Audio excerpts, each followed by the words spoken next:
Okay, this music video will be linked in the description, just put out on YouTube by Jason Mraz 2 days ago, called Before It All Ends.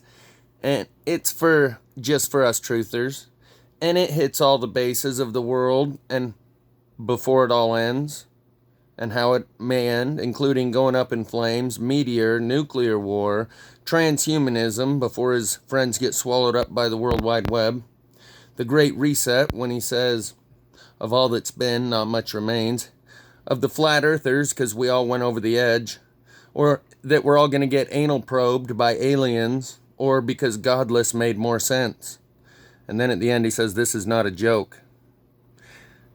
And the chorus says, before it all ends, I just want to spend some more time with my baby. So that might be the moral to the story. Because that would probably be what just about everyone would want to do.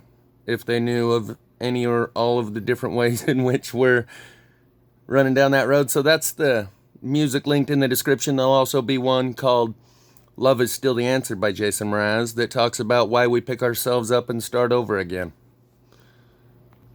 Now let's dive straight into the gravy. Marf is going to tell us about 3 countries that refused the vax and their leader ended up dead, including Tanzania, Haiti, and one other, I guess Madagascar. Tanzania happens to be the country where I saw their president take a podium and say that we tested the COVID test on a pawpaw fruit, which is what they call a papaya, motor oil, and a goat, and we gave them all names. This one's Mary, female, age 27. Gary, male, age 39. And fake identities. And when they came back positive on the goat and the papaya fruit and the motor oil, we threw out the test. That was the president of Tanzania. I'll try to see if I can still find that YouTube video online. But he's one of the 3 countries whose leader ended up dead, and we're going to talk about how Cuba, I believe they're taking their own version of the vax. Not the Moderna, Pfizer, or any of the major 3, but their own version they got from the Ruskies, because they're down with the Ruskies, and they're having upheavals socially engineered in their country. You can see them being echoed and magnified on our mainstream news broadcasts, how we need to go liberate those people. Remember Iraq? We had to go liberate them from the tyranny.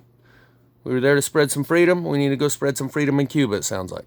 So we're going to talk about that and let Marfugal tell us about how those 3 countries all mysteriously had their leader disappear. We're also going to let Marfugal tell you about the rise of the Moors, or those who identify as Moorish. And he's going to yada yada yada his way through it like a Seinfeld joke where she said you can't yada yada sex. He blurts his way right through it, and I'm going to show you what he doesn't show you. But knowing that, when we watch Marfugal report on the rise of the Moors, and they arrested 9 of 11 of them who were dressed in body armor and pulled them over, ended up using a sonic boom to disable the rise of the Moors suspects, which helped authorities apprehend 9 of the 11 individuals. Wakefield Police Chief Stephen Scory provided an up-to-date town council Monday night and more details regarding the events that took place during an hours-long standoff. I'm going to show you the details that Marf buzzes right over, but I'm pretty sure it includes that they were wearing body armor. And they called in the SWAT team and at least 50 officers.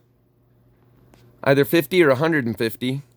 It's hard to see because it's small print, but I grabbed the screen captures that Marf breezes right by. Remember that when you're watching how Marfugal reports on it. Very gingerly. And there's a reason you haven't heard about it, and Marfugal mentions why you haven't heard about it, because they weren't white and it doesn't match that narrative of the Department of Homeland Security that the greatest threat of domestic security, of national security, is these white nationalists, armed militias. These guys were exactly that, but they weren't the appropriate color. Or it would have already gone viral and there would be new laws being passed right now regarding this. Okay, I'm decrypting the little marshmallows that he drops along the way here. This is about those 3 countries, and he's just talking about how people didn't get to stay with their loved ones during the vid, and then he blurts it out real quick. Watch how he goes from one subject to the other. Before she died. She died within 2 days. I guess that they let him say goodbye, but I'm pretty sure that he was not able to actually sit in the room with her until they knew that they were like going to pull things. So I think that people should be able to sue for that. You know, how do you pay? I mean, how do you even sue for taking away somebody like something like that? Like, you'll never be able to say bye again, you know? Or what if that person passed away? It's just insanity. By the way, the 3 countries that I was talking about, please go look into that. 3 countries that all denied it. All 3, actually some say 4 or 5. All of them are no longer with us. Crazy, right? Sir Budrick, Sela, stick it onto the 130. Yeah, and then he goes on to another subject. You saw how he just squoze it in right there, almost like trying to get by the algorithm or something. But he was talking about those 3 countries that denied it, the vax, and some say more. He's talking about possibly Cuba and others that, they took a vax that Russia produced. It was produced in Russia. No, it's not the major 3 pharmaceutical companies that you've heard of. It's their own special blend. Hold that thought. Then mystery surrounds suspected mastermind of Haiti presidential plot. Okay, so this is kind of crazy, isn't it? So, by the way, Dex, I think that like anything after that title is going to be complete ganda. Yeah, well, look, when you get to the nuts and bolts in here, it says like this guy is 63, filed bankruptcy in Florida in 2013 and was a church pastor. But all of a sudden he's like, super commando operator. Oh, and is he from Arkansas too? And yeah, okay. And he's they're the biggest threat for sure. Yep. And he was just going to assume presidency. I'm just going to go in and then take over. I'll make more comments. So and the biggest threat, according to Homeland Security. Mm-hmm. It says a Haitian man who has been arrested on suspicion of playing a leading role in this of President Jovenel Moïse.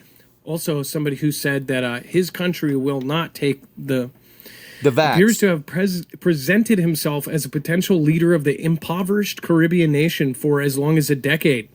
A YouTube video posted in 2011 suggests that Dr. Christian Sanon can provide, quote, leadership for Haiti.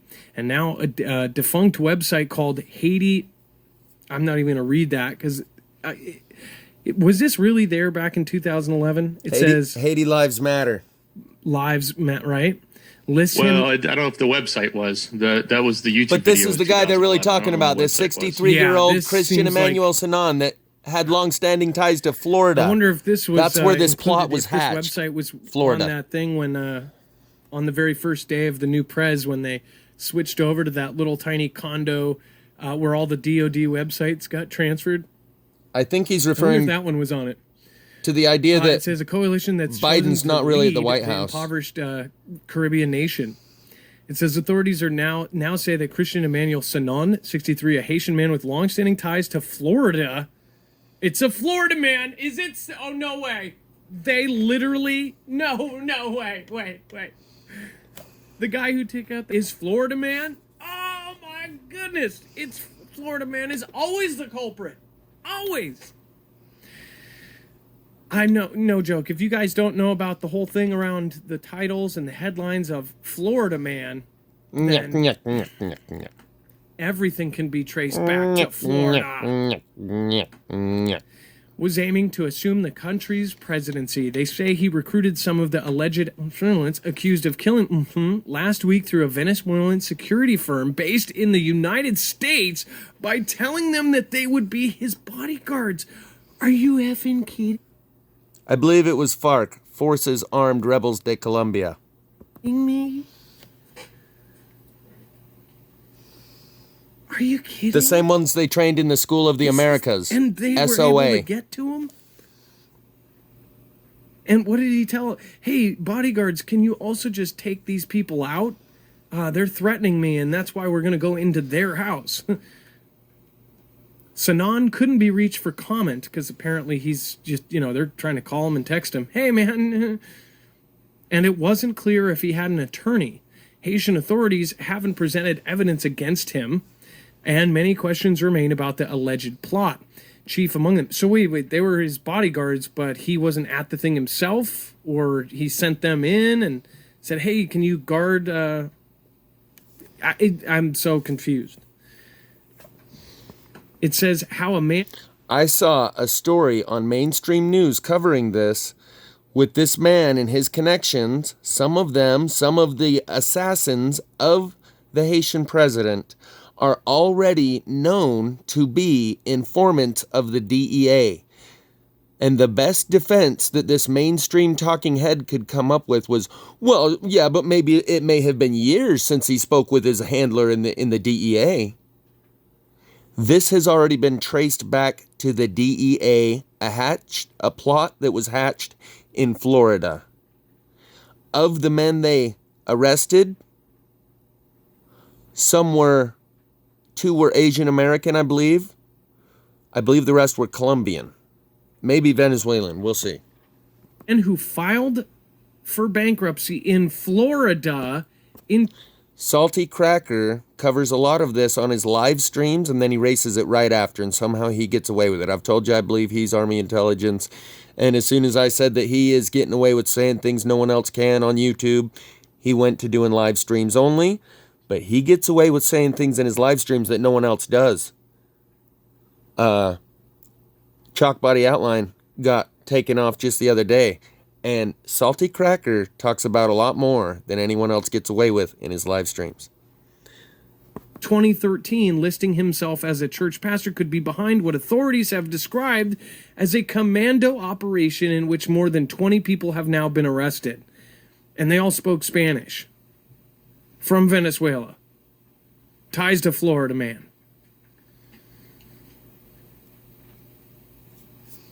Did they just say, hey, let's make it point like 8 different directions and then nobody will ever guess it? Oh, and then get this. This is the wildest part about this article. I don't understand how they could do this. Haitians have expressed doubts about the government's narrative. No.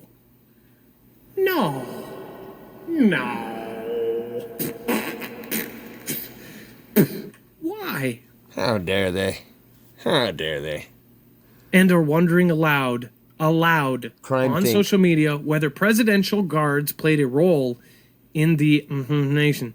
It's unclear whether the assailants who descended on the presidential palace earlier on July 7th faced any resistance. He's about to tell you the motive of why someone would hatch such a plot. They must have had the same guards that guarded EpiPen. Who knows? Wait for it. He slips it in and here. And then, of course, the like he's trying to dodge the algorithm. algorithm. To take down these hackers, and they're back. Here, he's going to dodge the algorithm and By go, the way, here, secret, quick.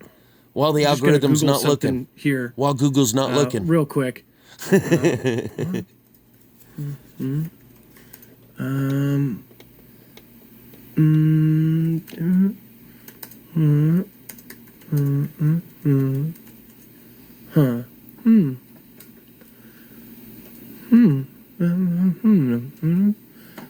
Tanzania. What countries don't want the COVID-19 vax? Tanzania, Madagascar, and Haiti. Oh, yeah.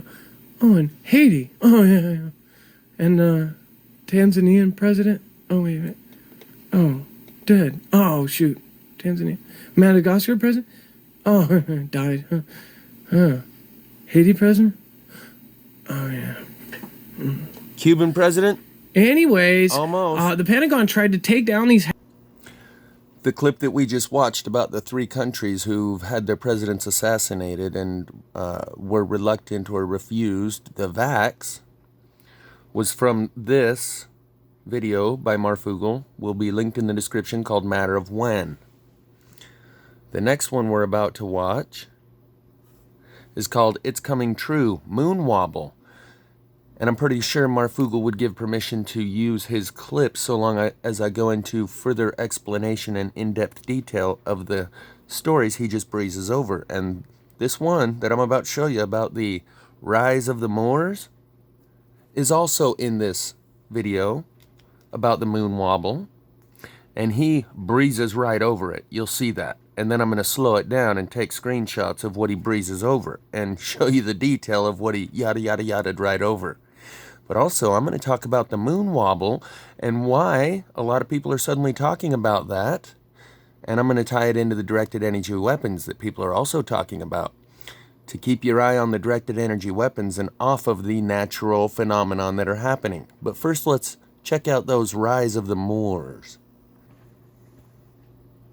And then Wakefield police used sonic blast, a high-pitch alarm, to temporarily disable armed rise of Moors suspects. It says the Wakefield police chief said the officers used a sonic boom to disable the rise of the Moors suspects, which sounds like a Transformers movie or something, which helped authorities apprehend 9 of the 11 individuals. Wakefield Police Chief Stephen Scorey provided an update to the town council Monday night and details regarding the events that took place during an hours-long standoff between 11 armed men and the authorities on Interstate 95 on July 3rd. It says Scorey told the council that several Wakefield officers assisted a Massachusetts state trooper as he came upon 2 vehicles and 11 armed individuals that were attempting to refuel in the breakdown lane around 1:30 a.m. Saturday morning. It says a group of armed individuals who identify as Moorish Americans and collectively as the Rise of the Moors were traveling from Rhode. Now I'm going to tell you what this might actually be. To create a movement, you have to create the resistance to it, the opposition to it. And by creating the opposition to it, you create a space for it to exist. Like the resistance against the trannies, as James True has once showed us in one of his videos that I covered. It is actually a tranny who's online running one of these websites that's like Transpocalypse, exposing all the trannies and how evil they are. Likewise, this rise of the Moors, this sovereign attitude that they did not have to adhere to our laws, is the same thing as the sovereign citizen, the white nationalist militia movement, except this is the opposite of it, the opposition to it, which may actually make a bunch of yokel local hillbillies say, well, we need to arm up too, because this rise of the Moors create the resistance to it, because it doesn't really exist, this greatest domestic security threat of the white nationalists and their white privilege cards and stuff. I saw news coverage just the other day where they actually showed this guy's white privilege card, like a credit card they pull out of his pocket that says white privilege. So in creating these Moorish Americans, which are actually black, and you'll see when Marfugel stumbles over it and actually contradicts himself. He tries to pretend this is the first time that he's ever seen this video or heard anything about this story, but he already said that there would have been a bigger reaction to it if they were white. And then Dex tells him, oh, they weren't. Oh, they weren't? Oh. Well, I don't know. This is the first time I've seen it or heard anything about it. And this may be one of those ways, by creating the resistance to and the opposition to the opposite of that white nationalist domestic security threat that we face, that the Homeland Security's gearing up against. In order to actually make it real, you got to create the opposition to it. Well then, let's bring out the rise of the Moors. Island to Maine to train on private land when the trooper asked the members to produce licenses for the firearms. Members of the group indicated that they weren't licensed or didn't have copies of licenses on them, and took up the, I love how they put this, sovereign attitude that they did not have to adhere by our laws, according to Scorey. So they were First Amendment auditors, all of them, and who knows if they were probably were licensed, but they were pushing it and saying, well, you're stopping us for something or this or that. So So it says right there at the bottom, the trooper informed the men, who were dressed in tactical gear and armed with long rifles and handguns, that they most likely would be going to jail.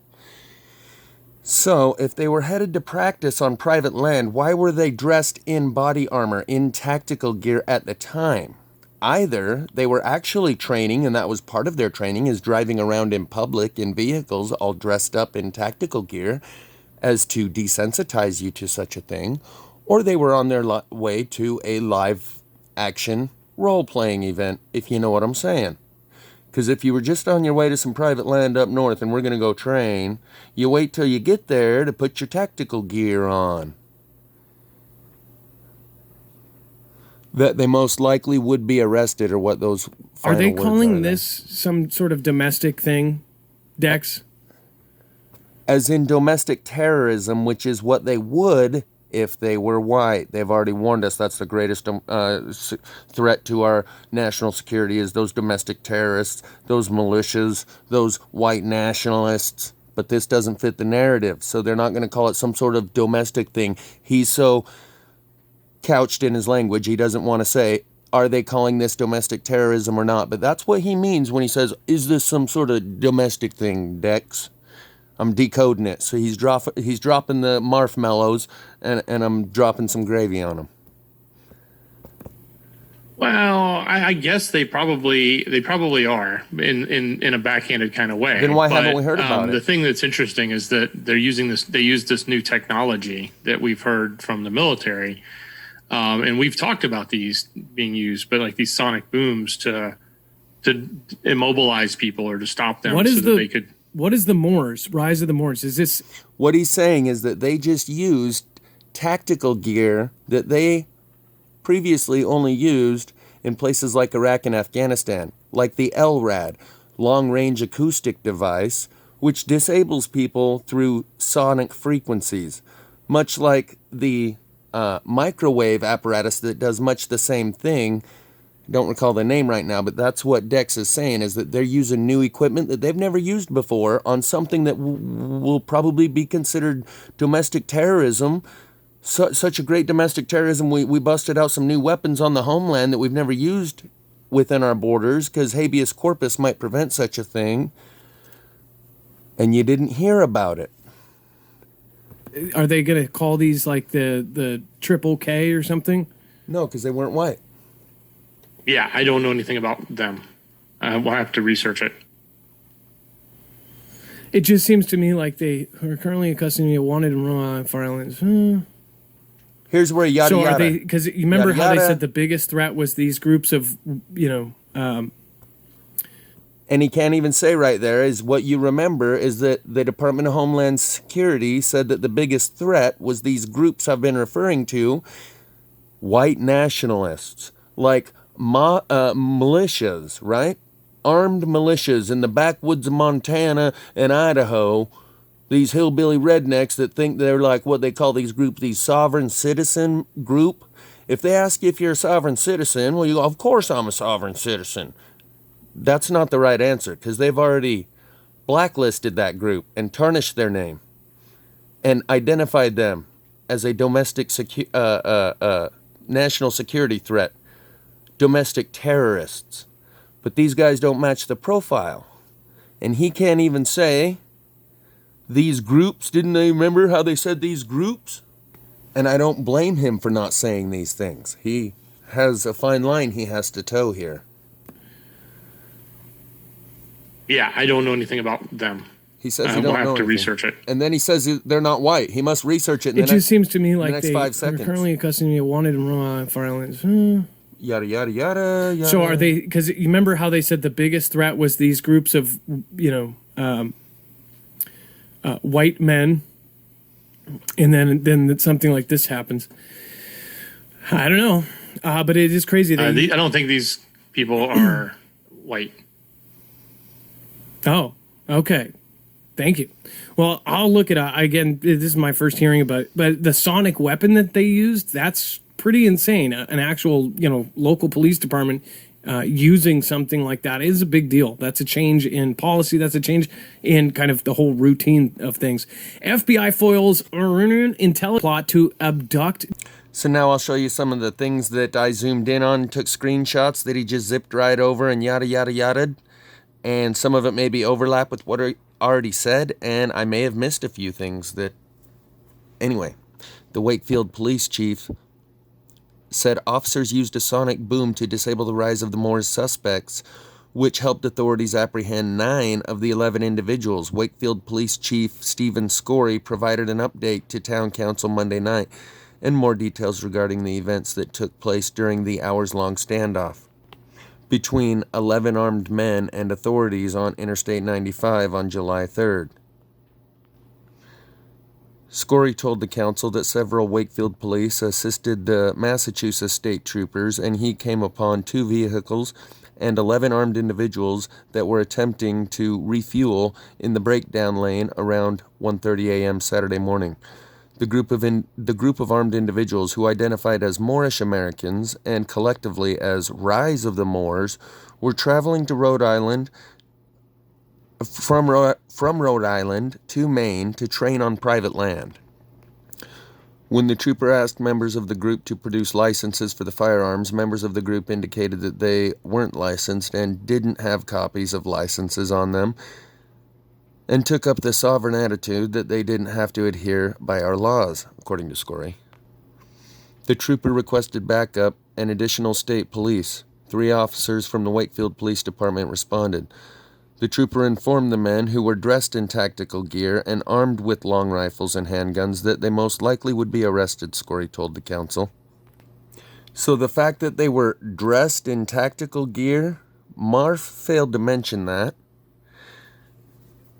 But they did breeze over it as gently as they could, that if this was a bunch of white guys in 2 vehicles at 1 a.m.